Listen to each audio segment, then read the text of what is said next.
Yes. Yeah, you just don't look at it. Oh, you Mac, these are. There you go. But you have to keep going back every time open. You do. Unless you got a Windows, I don't know if it's. Who's not here? Karen's not here. What? Oh.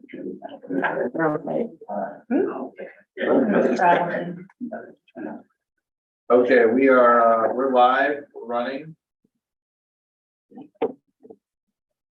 We're good? We're good to go. Okay. So it is 7 o'clock. I'm going to call this meeting of the Old Saybrook Board of Education to order, and we'll start by the pledge of allegiance. Allegiance to the flag of the United States of America and to the republic for which it stands, one nation, under God, indivisible, with liberty and justice for all. Okay, so we have some new members tonight. So I'd like to officially welcome James Wislowski, our newest member, who started actually to think of meeting in my June, but it's their first full board meeting. And I also want to welcome, let's see, Samantha Hanover and Amelia Wacker, who are new student reps tonight. Yeah. So, and I'd also like to go around the room and do introductions. And if you guys could say a little bit about yourselves, that'd be great. So we'll start, actually, let's start on this side with Steve. My name's Steve Beeler. I have a son in the 5th grade. And outside of here, I am a father in the city of Milltown. So that's a little bit about me. Good afternoon. My name is Jim Henderson. I have lived in Old Saybrook for about 33 years now. I've got 2 kids that went through the school system. One of them lives in Dallas, Texas right now. And the other one is still in college in her senior year. Good evening, Eileen Baker. I've been on the school board now for 34 years. I've championed student representatives on boards of education from the day I've started, so I am thrilled that you're both here to represent student body.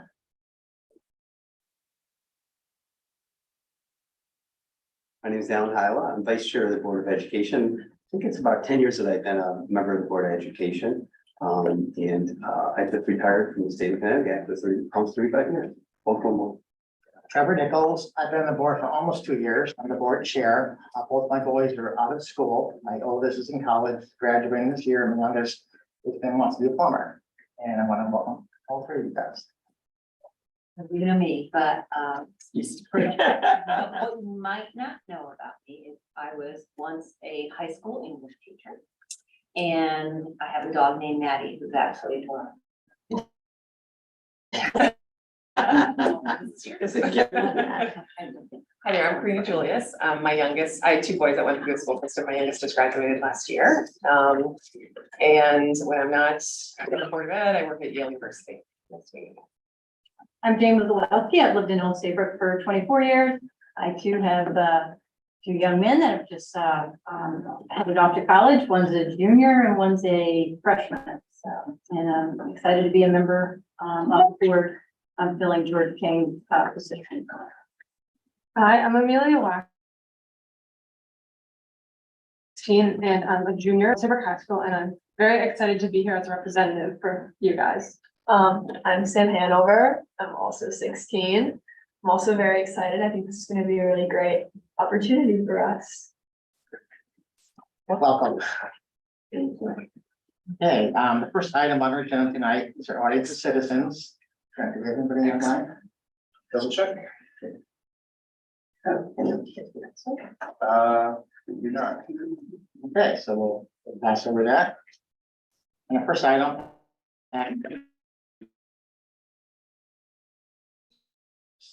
Okay, so obviously the school year just started on the 30th, so there hasn't been too much going on yet.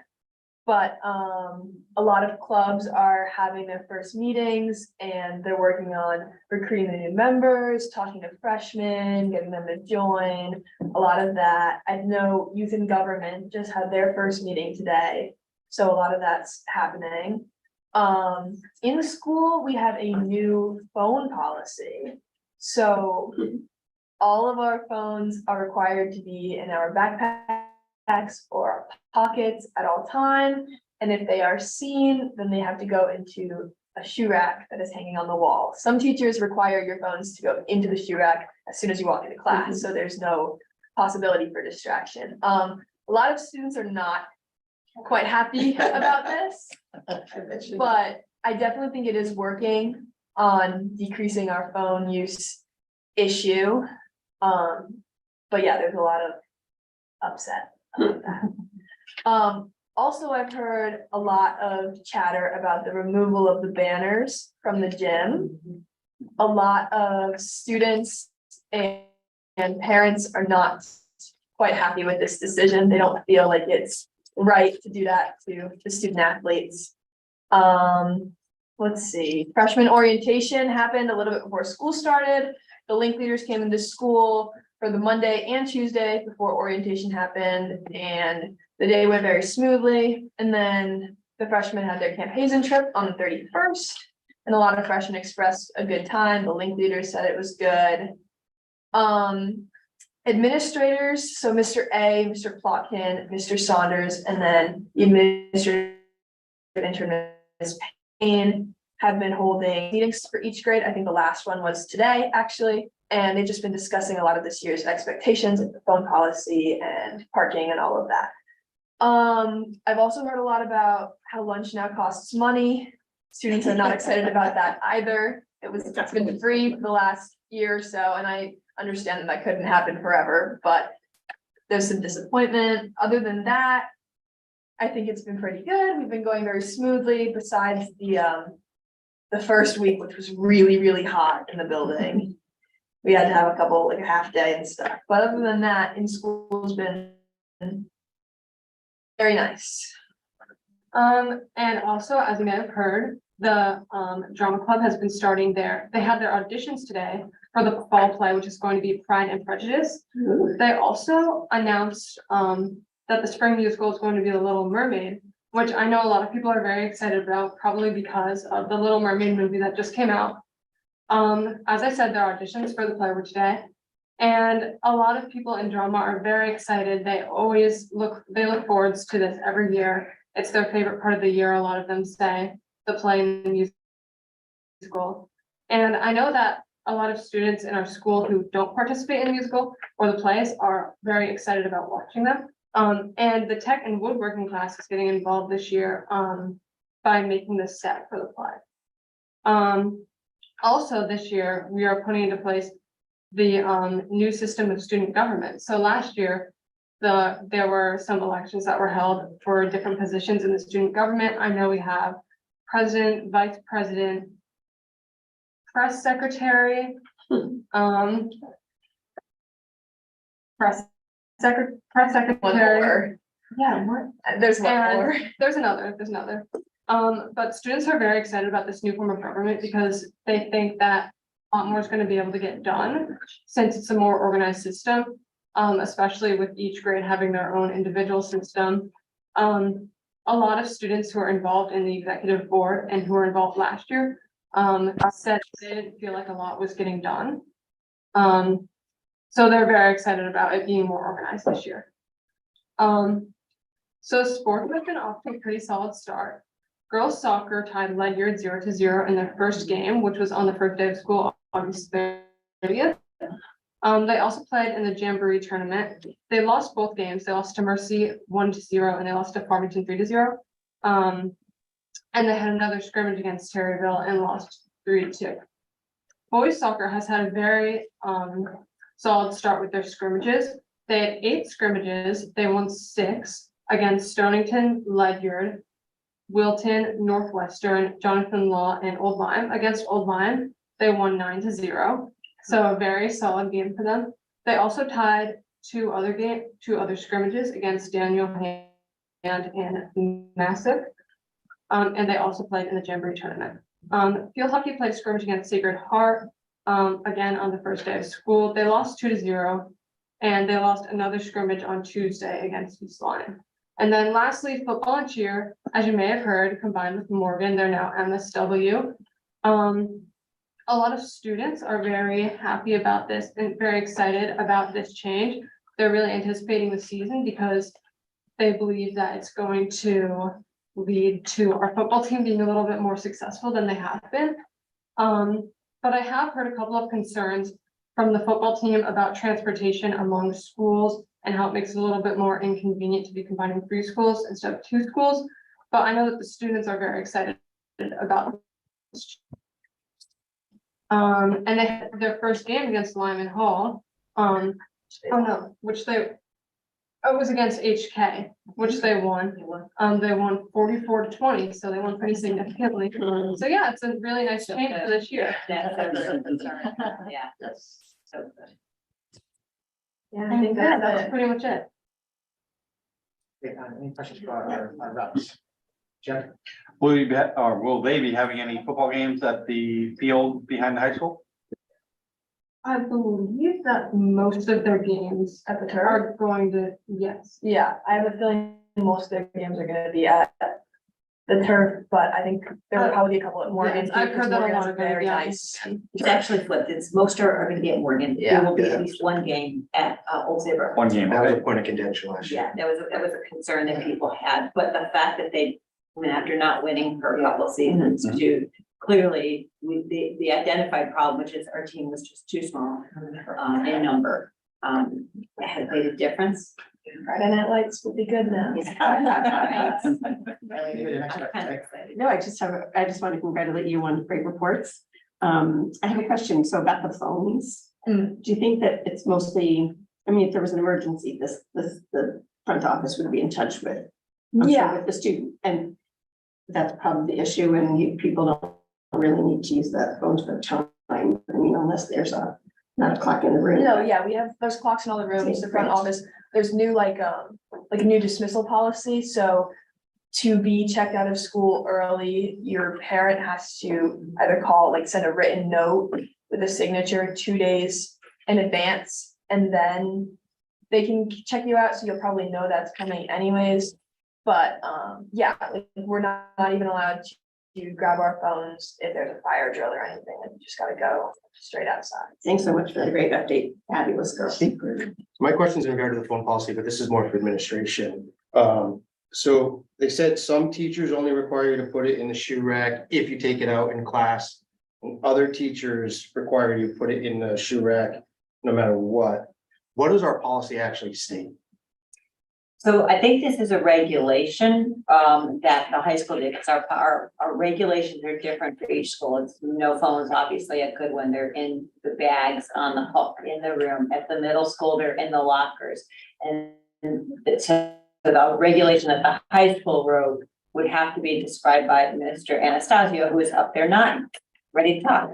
Hi there. Sorry, you're breaking up a little bit on my end. I don't know if it's a signal thing, but I think I understand it. Yeah. So when we explain it to the faculty and the students, basically, we're trying to balance it between responsibility and also sort of adherence. So we have teaching and learning as the focus in the classrooms. So if a student has their phone in their backpack, a teacher is not going to ask them to take it out and put it into the rack. If the phones are out as they walk into the classroom, students know they need to put them in the rack. And I have to say, so far, it's been very smooth. There hasn't been one referral to the high school, I'm knocking on wood right now, with regard to cell phones, and kids and teachers acknowledge that the focus and the engagement has improved over years past. So we feel like it's working, and we want to have our teachers, have the autonomy to run their classes, but that piece has been very consistent. And we stress that to the staff, and there's a process in place. If there is an adherence, it's very clear. The expectations are clear. The consequences are clear to both students and for the teachers to put into play. So just for clarification, you're saying the regulation is if the phone's out when they walk in, it's expected to be in a shoe rack. If the phone's not out, it can stay on the person. Correct. Yep. As long as it's away. Is that what you Now, guys there are are? also time. Sorry. There's no time, but you said in your statement that there were times when teachers regardless want every phone in the rack? Yeah, so like in my pre-calculus class, we walk in and we put our phones in the shoe rack and we take our calculators out of the shoe rack, like that's, that's. So how that doesn't match what you're saying about the regulation. though. Well, it's like up to teacher's discretion, I think, like. If Yeah. So let me say my concern is the reason why I'm against this regulation is, say there is a tragic situation going on. And parents want to get in touch with their students. You now have a shoe rack where students are gonna try and get to their phone so that they can get in touch with their parent. So we now have a bottleneck. Where's the shoe rack? Usually right near the door? no, I think it so. varies by the Varies. classroom, I think. So we're gonna have a bottleneck of students trying to get to their phones if they're all in there. I'm just stating my concern. I don't like the regulation. Mhm. Understand the concept, not sure the application is the best. So, that's it. Point noted. I was just gonna ask Jen a question, but in general, if, say there's an emergency, which isn't uncommon, families have emergencies, the family would call the front office.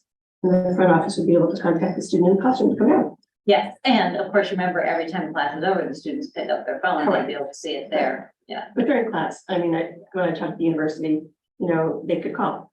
Yep. That's true. And they don't lose any time getting back to their phones. Thanks. Do we have any other questions for our student reps tonight? Thank you, guys. I just elaborate on the banners. I don't think Mr. Smalley is there. So all the banners are down in the gym, but that's because we painted the gym. That's not because they're down for good.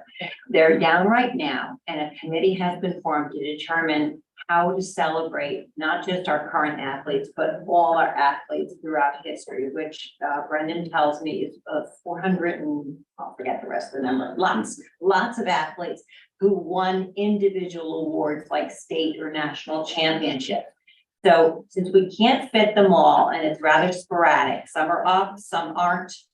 They're trying to, this committee of students, coaches, parents, and I'm not sure who else, it might be an administrator as well as Brennan Saunders, are trying to figure out what's the best way to keep a system going that allows us to honor everybody. And it may end up being a blend. I know one of the things they're thinking of is putting all the team banners back up and putting the individual winners out in the foyer, so you can see all 400 names on plaques and keep expanding it throughout time.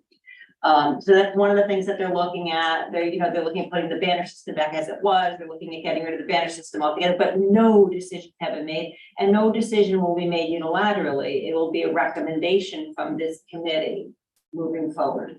Yeah, so thanks, Jan, for sharing that. So I'm curious from the student's perspective, there's students that are concerned, some parents that are concerned about this. Are they aware that there's a committee actually formed? I don't believe so. Okay. I wasn't aware.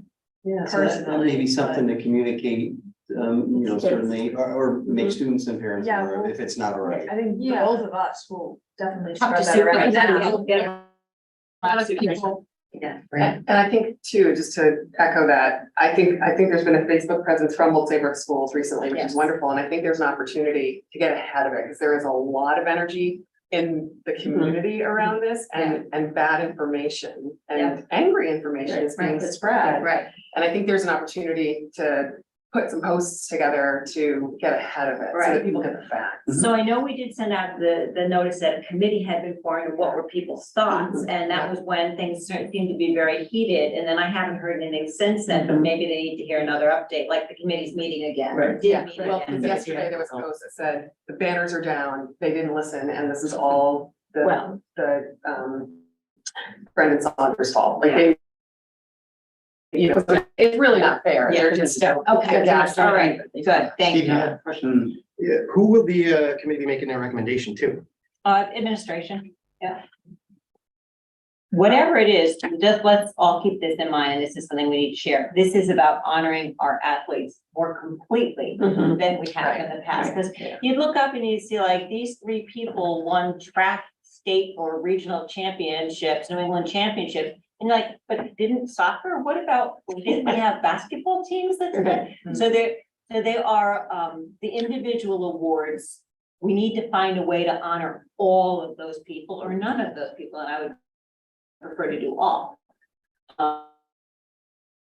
Committee's gonna come up, who's gonna say, no, let's not honor these athletes who, gave us a good name while they were here. So they'll do that work, they'll continue to work on that, but they are primarily down right now because they were painted and we have to come up with a new system to rehang them if we're gonna rehang. Do we have a time frame on when we expect to get some kind of answer? The answer to that, but I'm assuming, actually, I do know part of the answer. We want to have it done for winter sports. One question? Just quick, I'm sure that you had met with Jan, but just to give you an update that at 8:30 you can leave. Don't feel like you have to stay here for the Yeah, entire we did meeting. tell them that during So orientation. I was just gonna say, so at times, you're welcome to stay because there might be on the agenda, you'd be like, oh, I really want to go get to say, but just know that you can, because we know we have other responsibilities. Okay, great. Moving on, correspondence. So I'll be sharing correspondence this evening.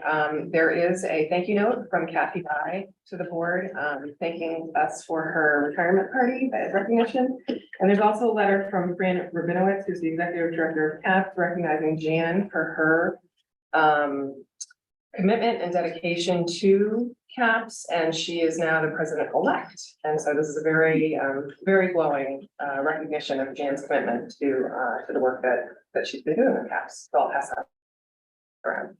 Thanks. Thank you. Yeah, Thanks very much. well deserved. Thanks. Okay, moving on, our consent agenda. I'm looking for a motion to approve the consent agenda. Second. Second by Elaine. Any discussion on the question? I'm sorry. And it's just a minute. Oh, just a minute. Again. Yeah. Thank you. I have it. Any questions or? Computer tech. Okay, seeing there's no questions or comments, all those in favor of the consent agenda, signify by raising your hand. Aye. All those opposed? Questions? So moved. Thank you. Moving on, we're looking at our opening weeks report. Jan, Joe, Bachman, and Healthcare. Yeah, so we give you this sort of rundown of the opening days and weeks, and thank you to all of you who were able to join us at convocation. We had a good 3 professional days. People were very involved, very engaged, and then I thought the year started really, really well. Like all those feelings that we've been dealing with over the last 2 years seem to have gotten about this big now rather than this big, and so. It felt great, and it felt great right from day one, standing out in front of the school, seeing kids getting off buses or at the high school, or even out of cars, and they just looked happy to be there. At least that's the appearance that they gave us. We did include the new certified staff list for you, and an update on those who have received tenure. And then each of the administrators wrote just little reports on, what they have seen going on and what's already up and started. So if you have any questions, we're all here and we can answer them.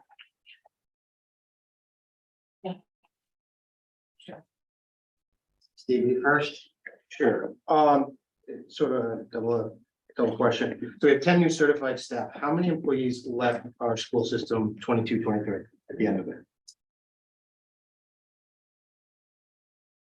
Steve, I believe the number is 12.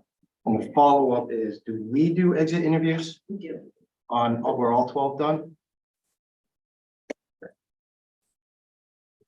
We do exit interviews, not just for certified staff. We do exit interviews for all staff unless something happens and they leave the job very quickly. And then we don't get a chance to. I just want to say that I thought the conversation was beautifully presented by all the staff that were there. I thought the conversation on AI was absolutely invigorating, realistic, honest, non-biased, just giving some sort of heads up that we all know that's coming.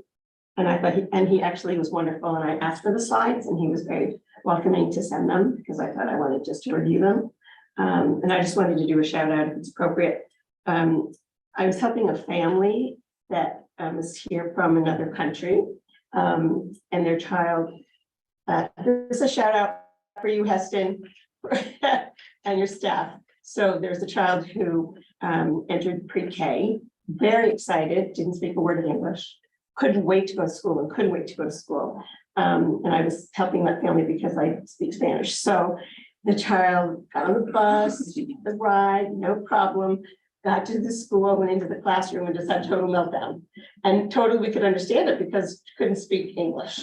And so the mom called me and then she was like, she doesn't want to go to school. I was in touch with Jan. Anyway, they put their mechanisms in place and Heston, I'm so sorry, I don't know the name of the Spanish teacher. The person that helped this family. It was one of our ML support staff. It was Fantastic. And that little girl is so excited to come to school now. And they actually made some reference to another little person in that class who also is bilingual. And it's really a success story. And I thank you so, so much. But that's what we do here in Old Saybrook. Just want to echo your comments, I mean, in terms of convocation, it was well organized. I know there was a committee, Joe, certainly the superintendent and yourself, and I forget the other administrator or teachers named it, organized it, but it was well done. I think it was well received and it had a lot of energy and I felt motivated just going to it myself. So thanks for that. It was a really nice presentation, kick off the start of the school year. Yeah, the other big organizer was Dr. Fletcher and his assistant, Michelle. Michelle, Exactly. sorry, Mr. Correct. Can we get those slides from the keynote speaker? I don't think he shared them with us. Kareem, did the person who presented on AI share his slides? Yeah, I have Matt Mervis's slides. I can send them out to everyone. That would be great. If you could forward them to Trent, he can get them out to everybody. No problem. My apologies, Corey. I know you did a great job. It was fantastic and you spoke very well. So thanks. Thank you. Thanks, Steve. Yeah, I have a quick question, and I don't know who this best would be directed at. So I received an email today that my son, I need to buy a $12 book for him for his music class.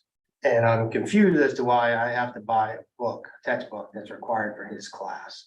And I'm curious, one, why I have to do that. Two, is there any, this came directly from the teacher. Does the teacher need approval from administration before they send out requests for money? How many requests do we send out to parents individually throughout the course of the year? Like, is there any clearinghouse on tracking how much money we ask parents for? So I guess there's a bunch of questions in there, but it's frustrating. We just passed a huge budget last year and now I'm being asked for more money. Okay. I mean, I would echo, when you sign up for music, I think you provide your own instrument or there's some kind of arrangements made for the student to have an instrument if they want to participate in the band.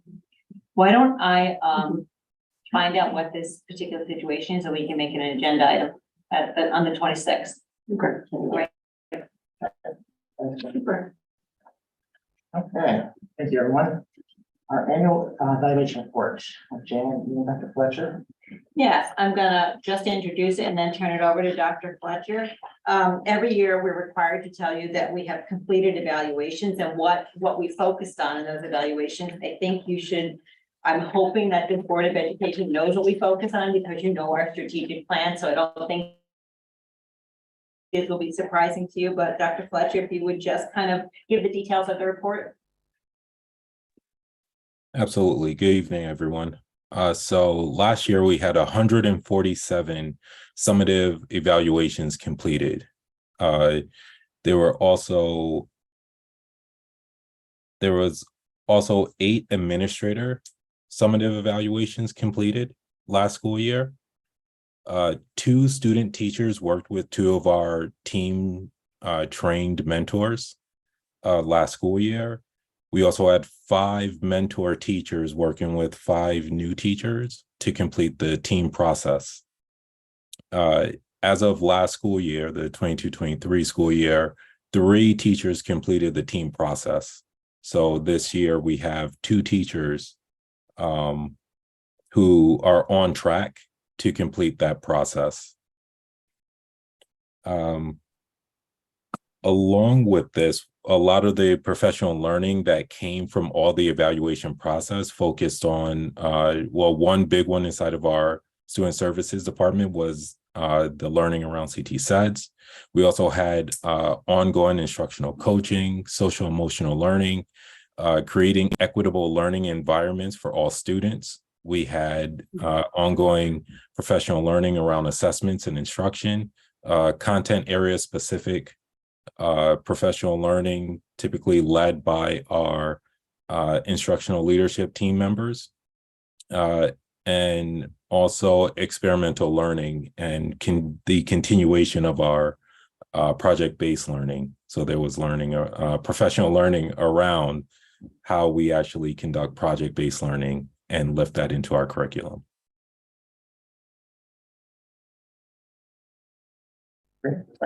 Thanks for the report, Kari. I have two questions. One is, do you have to do 147 summative evals every year? Is that number reflective of the annual requirement? Yeah, it's reflective of the number of teachers that we have hired in the district and across the district. And I realize that one of the outcomes of that is the topics that you focus on for professional development. Are there any other trends or analysis that are done, like of the 147, 10 teachers were identified as needing development in certain areas or things like that? So that's something that we are looking at. Typically, yes, that comes up in conversation with our leaders, with our building principals and associate principals who are conducting those evaluations. So that will come up inside of our DLT conversations. We're also looking to see how we can better leverage our evaluation tools so that we have a better way to analyze that data across the district for professional learning purposes. And I'll just add, to sort of expand upon that a little bit, that, you know, we've been in this flexibility stage since COVID. And so, you know, we're tied to the CCT, the 4 areas are held, you know, the standard, held that standard.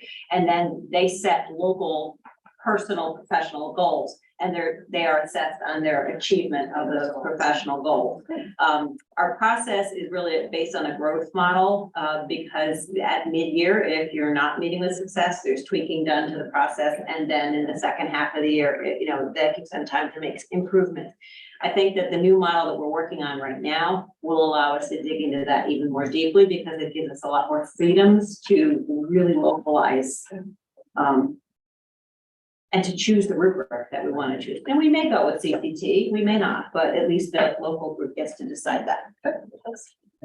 Great, I have a question for you regarding the note regarding Old Saybrook worked with 2 student teachers. So would you be able to share what universities they're coming from to be able to do their practicum here in Old Saybrook?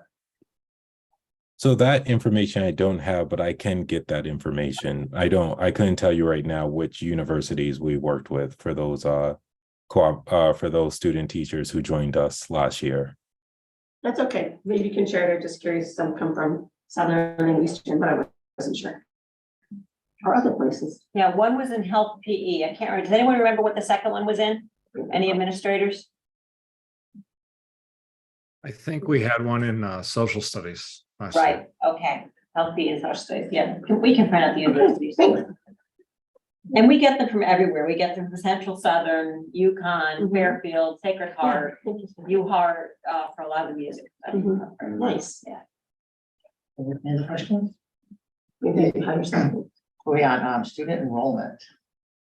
Yeah, so we give you this regularly. The official enrollment is October 1. That's the one that goes to the state. But you can see the trajectory of our school enrollment. We anticipated based on the NESDEC report that we would have 1,037 students October 1 of this year. Currently, we are at 1,039. So, you know, they're pretty much on target. Slightly larger at the high school than anticipated, and slightly smaller at Goodwin than anticipated. You can see those pre-K numbers continue to be high, but remember, those are 3 and 4-year-olds. And those match fairly consistently with the live NESDEC studies each year. We recognize, we actually have a demographics committee meeting tentatively set up to talk about this and other issues, involving enrollment, and declining enrollment. And also I continue to work with that regional program through Learn to try to come up with ways to keep programming robust should these numbers continue to go down. They're expected to go flat soon, but I think it's important for us to be getting creative about where to find our resources and how to share with others. Do you know when that meeting is? Oh, you'll have to get it.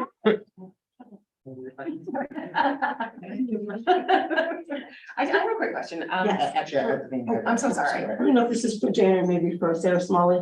Somebody had asked me, but I wasn't familiar with the program. Well, Saybrook has universal preschool for 3 and 4-year-olds. That is not accurate. Okay.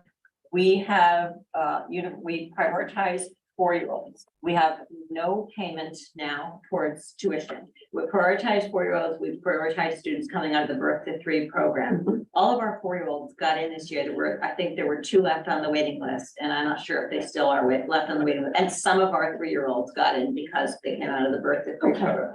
But what we are trying to do is bring universal preschool for 4-year-olds. But 3-year-olds are now and have been for a very long time accepted in the program. Okay.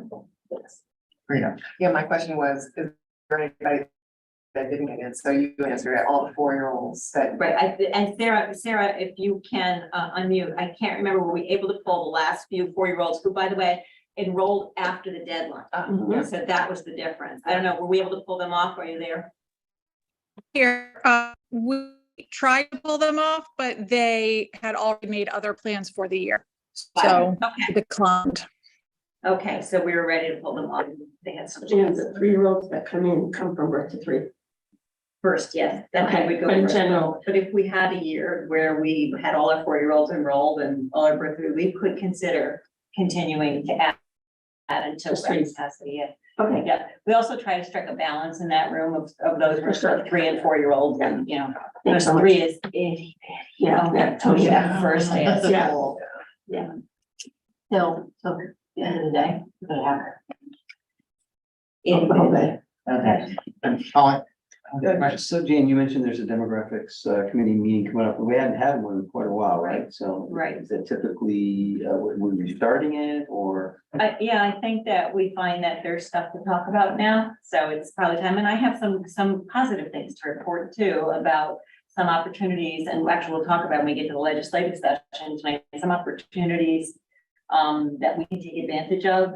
And as I said, we're working with this small cadre of superintendents and some of the folks that Learn to kind of develop something that we're hoping to pilot in the second half of this year. So when that's ready, I'll bring that to the board for you to hear about. Following up on that, is the magnet school enrollment. Oh, yeah. So, as you know, students have the opportunity to go to magnet schools. We are required to give the magnet schools access to our students and to send information out about these schools. And so we do have a number of students at multiple levels involved in magnet schools. The New London system has gone to a full magnet program. So there's opportunities there for students to go to school in New London. We're paying $6,409 each for 7 high school students who are attending the Marine Science Magnet High School. And then there's the Science and Technology New London Magnet School, and we have 1 student enrolled there for a tuition of $4,049. And then there's also another New London Magnet, which is a magnet middle school, and that tuition is $3,712. Last year there were 6, and we have 10 now. And we pay those tuitions plus any special education expense. Called the money follows the child. Question, because there's such a diversity of magnet schools and things, and Right. we pay, as the district is responsible for paying, parents can have a choice. But do we ever send anybody from Old Saybrook to go and see these students, you know, in action at those magnet schools, that there are things that they may be doing that we can bring back to our classes? Well, I think magnet, what the attraction for magnet schools is that they are theme-based, you know, Right. that they're highly specialized, or that there is an opportunity for students to begin again. Mhm. And it's just a better fit for them. When we have special education students who go to these schools, we do have regular opportunities for our staff to be over there meeting with them. Super, thanks. Great, thank you. On the next item, popular meeting calendar for the year. And Jen, you want to start with that?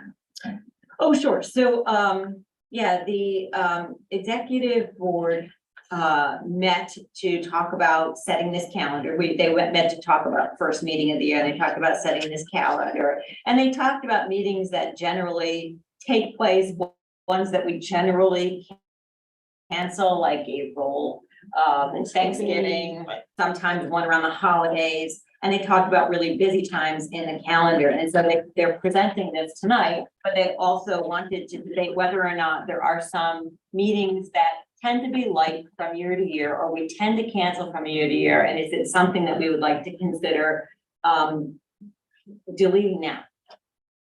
So if I may repeat back, what you're saying is those meetings that are less attended are still included in the schedule. And we're just being asked, we want to. Okay. Yep, so you can either move forward with the schedule here tonight or to have a discussion about, are there some that could be removed? I actually, Jan, I'm gonna jump in here. I actually took a look at the calendar after our executive board meeting a couple weeks ago.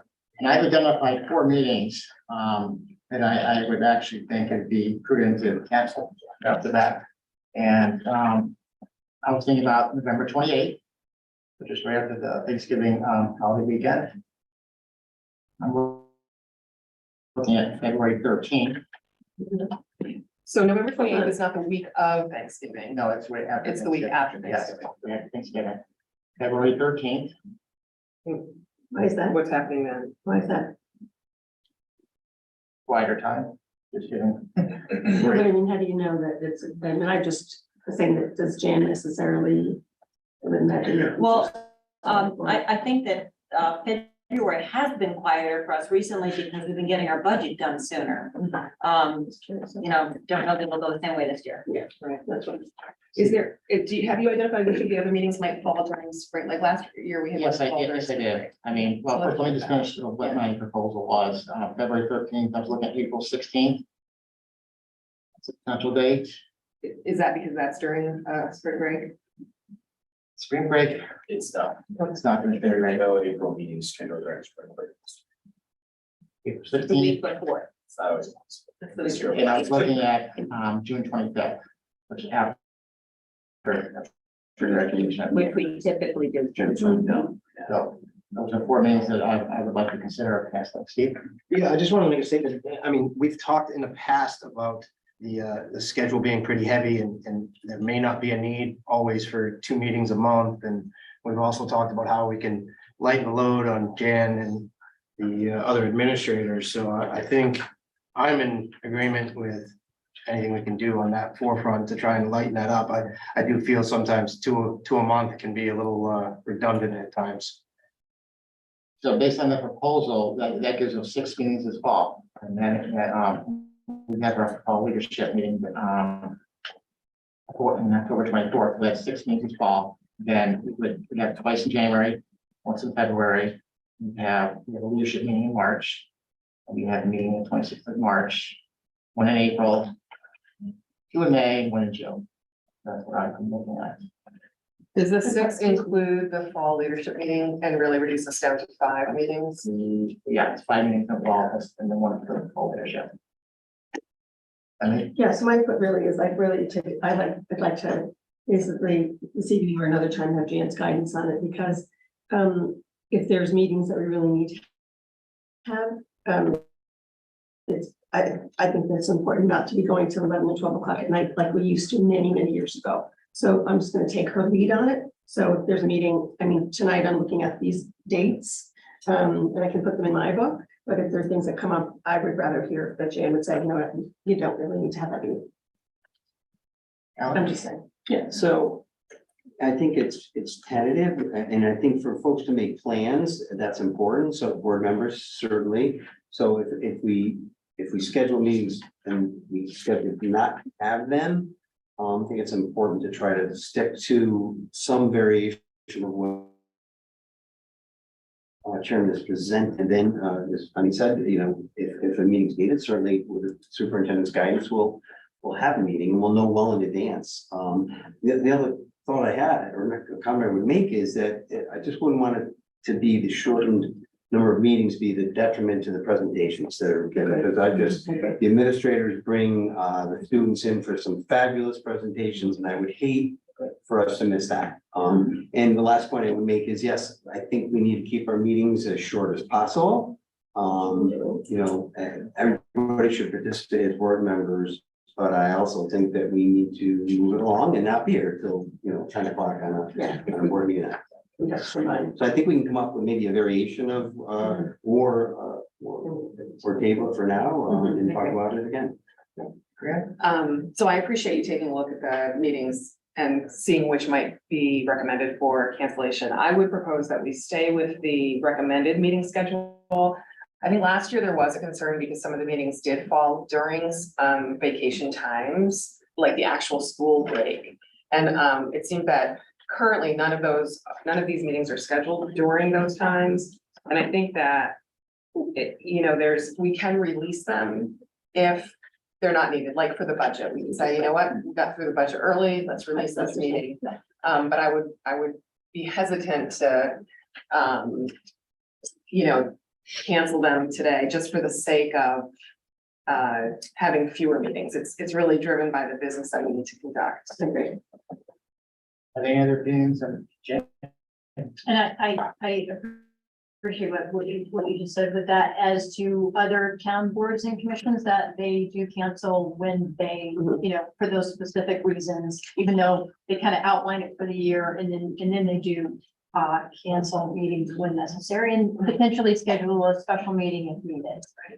I was gonna say, sometimes what happens realistically is that Jan or someone else might be going to a board of finance meeting. And then she might say, you know what, if you want to come to this meeting, we may not have a lot to address, but we'd like to have your support. So that's an opportunity. Do you have an opinion on the meetings? I'm okay with the schedule as it is. I think I'm fine with I'm sure you and Jan are probably setting the cadence here.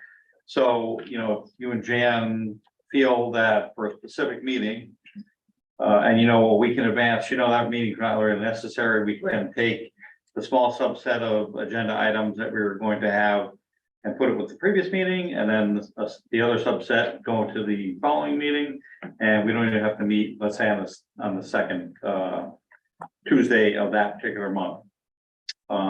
Therefore, you can just say, okay, we're gonna cancel this meeting, it's on the official schedule, but as long as you give the town and the clerk enough notice, we are able to cancel meetings at will. Just so people don't show up for the meeting, they have advance notice that meeting was canceled, and it's on the town website that people should not show up for that one. But if they have a topic of interest, show up for the following meeting, which the agenda will be updated accordingly.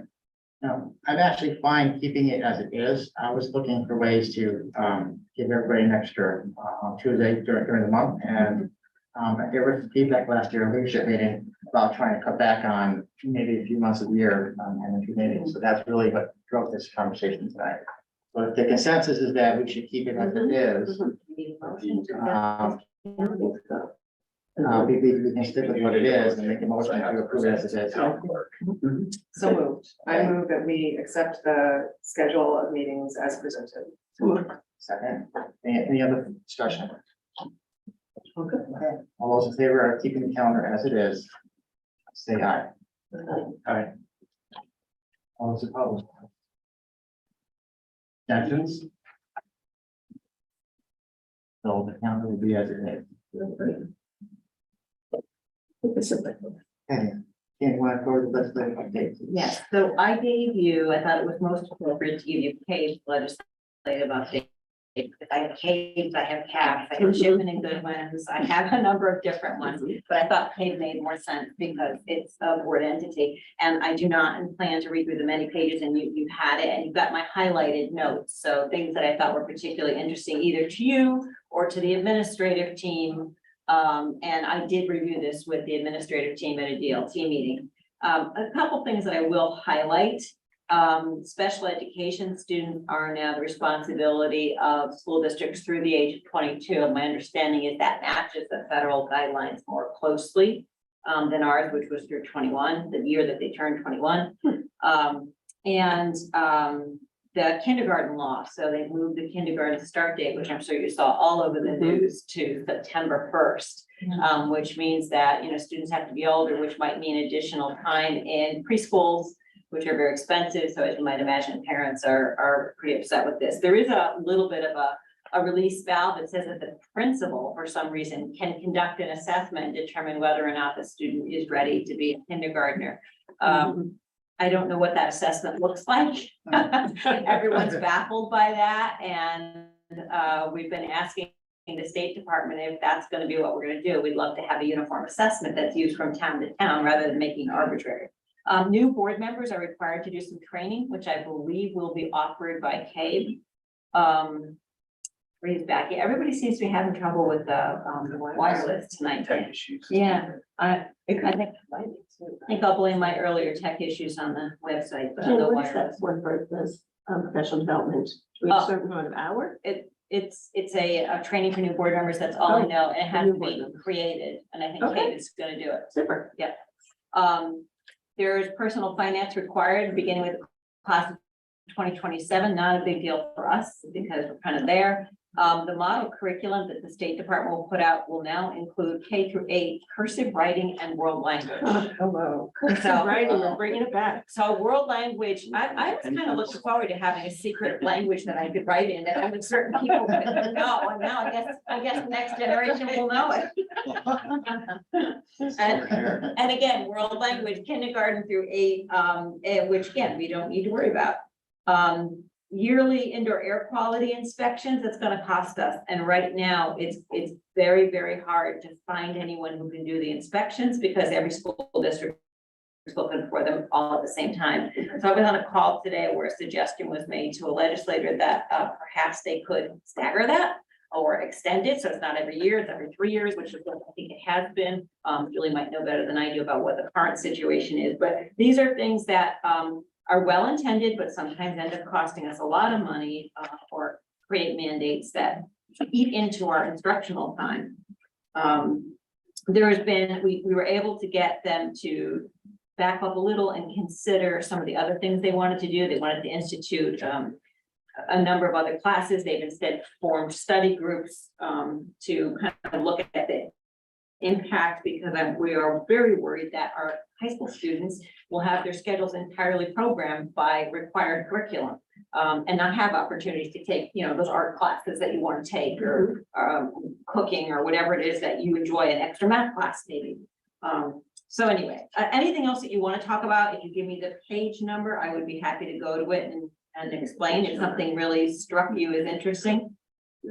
Is there a page number online? I don't have it. They're all numbered, yeah. Okay. Yeah, Jack, could you, is this legislation we're talking about here? Yes. Okay, so to recap your statement about new incoming board members required to attend training, Yes. that would be a Elected board members, yes. a legislated item, okay. Yeah, As yeah. opposed to just being voluntary as we No, previously did. in the No. past. And the training is yet to be developed. right.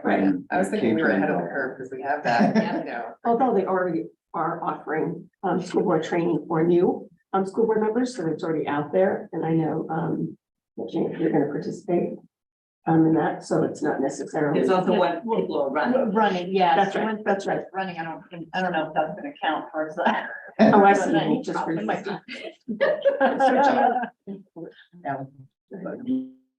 We finish? Sorry. Okay. On page 5, it's the statute for, or proposal that says play-based learning during Yes. preschool, kindergarten, and grades 1 to 5. Could you expound on that a little? Sure. So the legislation now says that we are required to have play-based learning in pre-K through K, and we can do nothing to stop an educator from choosing play-based learning 1 through 5.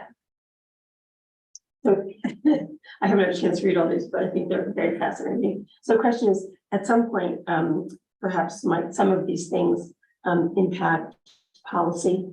Yeah. So when, you know, we meet as a policy committee, we'll be taking a look at that and seeing, you know, what we have, what we don't have, Right. things we might need to put in place, but interesting, thank you. So you mentioned two initiatives in particular on the front end, if you will, preschool and then the age 22. There's gonna be additional financial burdens for sure. Yes. We have no way of knowing at this point, right? Well, we know which students we have who would fit into that category currently, because these went into effect July, well, that one went into effect July 1st, 2023.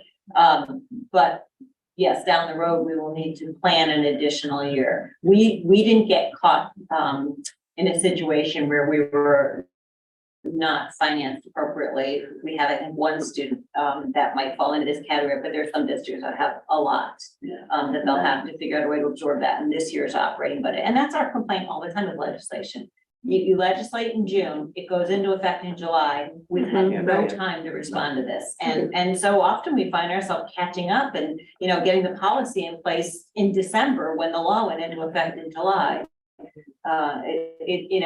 And really having to transfer operational funds from one place to another to cover it. Question, Jen. I think it says 29, interagency coordination. What page do you want? Did you say 29? No, it just says, I think it's on 7. P 23. The bottom of page 7. yeah, page 7. Yeah. It says, interagency coordination of transition services, and that will require each Board of Education to appoint a transition coordinator.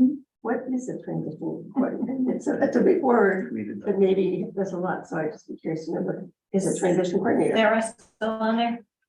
She is not. She's not, okay. So a transition coordinator is kind of what it sounds like. It's someone who helps transition students from Out of district and coming here. public school to beyond public school, helping students prepare for their future beyond public school. And we've had transitional processes, but everybody, and some districts have transitional coordinators, but now we're all required to have them. Again, there's a financial cost. Sure. And does that incorporate, like, if a student say coming from, say, Griswold, and they're moving, they're coming from another district? No. So that's no, not that at all. No, it's part of planning. Okay, great. Moving on. Our facilities report. Jan, you, Julie, and Alan. Yeah, so I will turn it over to Julie after saying that we did have a facilities committee because we had some things that we needed to talk about. And a lot of what you see here was reported then to them. It was a usual busy summer with the added excitement of the Goodwin air conditioning project on a tight timeline to get done and just made it under the wire. And boy, you can see the difference. I mean, we didn't have to send Goodwin home. I bet they were bummed. I didn't dare send Goodwin home. Yeah, no, it's air conditioning at a price. You get to stay at school. So I'm sure that made it a lot easier on families and certainly good for kids. So Julie, is anyone want to highlight? So you have a bulleted list there. I think most of them are pretty self-explanatory. As Jan just said, the bulk of the summer was spent on the air conditioning. It has a lot of pieces and we're not out of the woods yet because we're running them on generators currently. So hopefully Eversource will eventually approve the equipment that's being built that takes a year. And we'll be getting it sometime in the winter. And then hopefully can complete that project the way it should be completed and run the building on electricity versus generator. But I'm happy to answer a question on any one of the projects regarding we had our normal summer stuff on top of what you see in this list here. And we've got probably the hardest working group of men that take care of our buildings and take pride in our buildings and really do an incredible job. And I every day I thank them for the job that they do. They're really such a great bunch. I couldn't ask for anything more, really.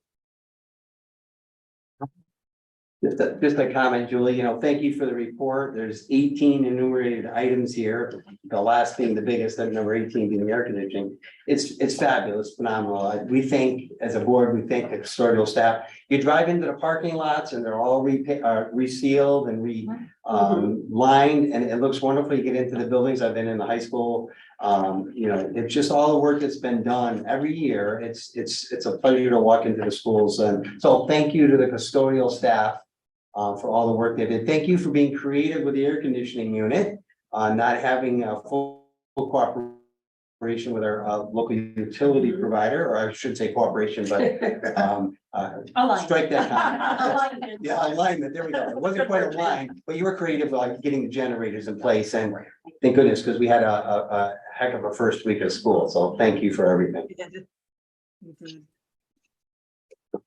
Yeah, I said if there was ever a time to take pictures of all of our schools, it was this fall with every blade of grass green and the buildings clean and the pavement done. It looks like a Hollywood set more than a school system. Jane, a question? Yeah, I was just curious, just because I didn't know all the history, but are the air conditioning units, are those split units like, or is it truly like central air conditioning? No, it's truly central air conditioning. They're two 80-ton units. They're in the back of Goodwin School. They're ginormous. They sit on a 40-foot pad.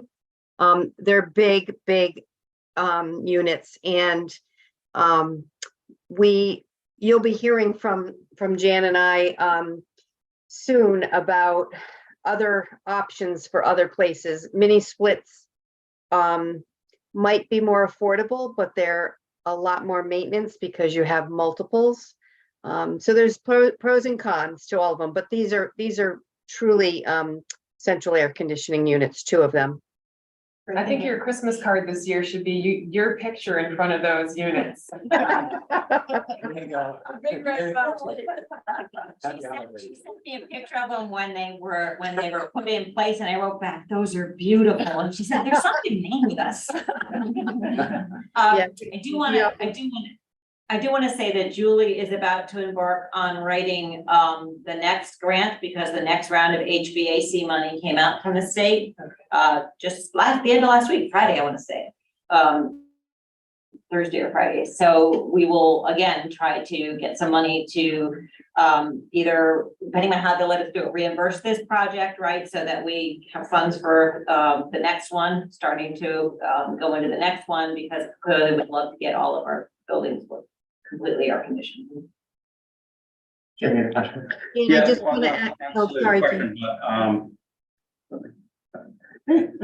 I just want to thank Jan and Julie and Mrs. Lasorti for all their hard work this summer that went on behind the scenes, because it seemed like anytime I went to a Board of Finance meeting or a Board of Selectmen meeting, they were there presenting and showing the flag for the Board of Education, specifically with respect to the financing for the air conditioning units at the Goodwin School and potentially the middle school. So I just want to thank you three for that. Yeah, and I should say, we're grateful for their cooperation and for the selectmen's help and support and moving quickly on some issues.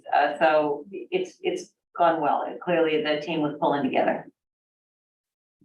I have a question. In Old Saybrook, when the students had half day, how did the staff stay as well? Did they just stay in district, and how did they deal with some of the heat, because some of the buildings aren't air conditioned? I know some of the other districts had some, challenges with it, because all the staff would stay and then they'd have to find a place that was cool enough for them to stay for the next 3 hours. So I was just curious. So there are spaces in all of our unair conditioned schools for teachers to work. However, we told teachers they could either stay and work here or they could go home, because we have all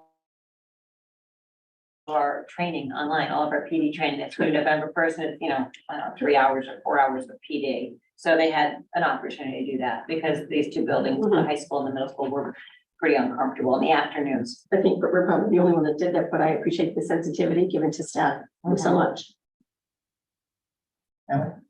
Julie, correct me if I'm wrong, but I just wanted you to give an update on Monument Way, but my understanding is, and correct me if I'm wrong, we have two contractors that have donated in-kind services to do the work. Is that correct? And I can say it's in kind. Yes. Alan Hall and Mike Cameron. Correct? Yes. Mike as a local landscaper, and Alan Hall is a local contractor. So, there's a lot of work that's been done this summer, particularly by Selectman Gigrich and certainly Julie. So we're looking at mid-September for some construction to start and to get those bricks in place. And that's really good because I know that folks have been asking. I see some posts on social media wondering what happened to the bricks. And yeah, so thanks for a quick update. Yep, the bricks are here, as you know, and I have a call into Alan. I called him today, as a matter of fact, and wasn't able to contact him, but he did indicate he, you know, like everybody, got backed up with the rain and the crazy weather this summer. So you know, when someone's being so generous in donating their time and their materials, we have to be patient. Indeed. Yeah, thanks for your work. Are you familiar with Monument Way? So the walkway going out to the turf field, it's going to be repaved, right, Julie? And then there's going to be a retaining wall put in. I don't know if the students knew that, but all the bricks that were donated to for the lighting project at the high school, over 200 bricks, I believe, are going to be laid in that area. I think So there's a poster ready to come in the building, right into the high school. You'll see there's something and an eagle standing there that describes what it's gonna look like. Right, with the people who donated, they'll see their names on there. Thanks, all. When you're walking by tomorrow, it's not been fun. You have a lot to tell, Sue. Mhm. Okay, Yeah, 14th, right? thanks, Julie. 14th. Okay, moving on. Our last on the agenda is our Old Saybrook High School donation. Oh, Lovely. yes. Lovely. So very excited to tell you that we have received a donation of a very old, very well kept, very good quality Steinway baby Lovely. grand piano. And so when the offer was made, I received a text on the weekend, and when the offer was made, we sent Jeremy Taylor over with the accompanist and someone who does, you know, someone went over does restoration sort of thing. And they said the sound is beautiful. Apparently Steinways are known for only getting better over time as long as they're kept in good condition. And so we would, we want to accept this donation, which by the way, came from Ann Prescott Littlefield. Wow. So nice. Lovely. Yeah, when she reached out to me, I said, oh, yes, don't call I said, don't call anybody else. That's good. That's great, that's great. Yeah, so we just. Lovely. Worth a lot of. I heard it was $10,000 for me. Yeah, Yeah. What a nice donation to us. yeah, so I'll be writing her, She was writing them a thank you note. lovely. Yeah, great. so I think we need because of the price, we need a motion to accept this. Make motion to accept. Second, Alan, any questions? Lovely. I'm sorry, that was Steve and Alan. Alan. Yeah. All those in favor of the donation? Aye. Opposed? So moved. Now we're gonna have to write a song, play it for them. So before we adjourn tonight, there are some reminders on the agenda. Next meeting is the 26th, and letters down there. So other than that, I'm looking for motion to adjourn. Second, all those in favor? So this item of the team. Bye. Aye. Perfect, 8:07. Thank you, everyone. Thanks, guys.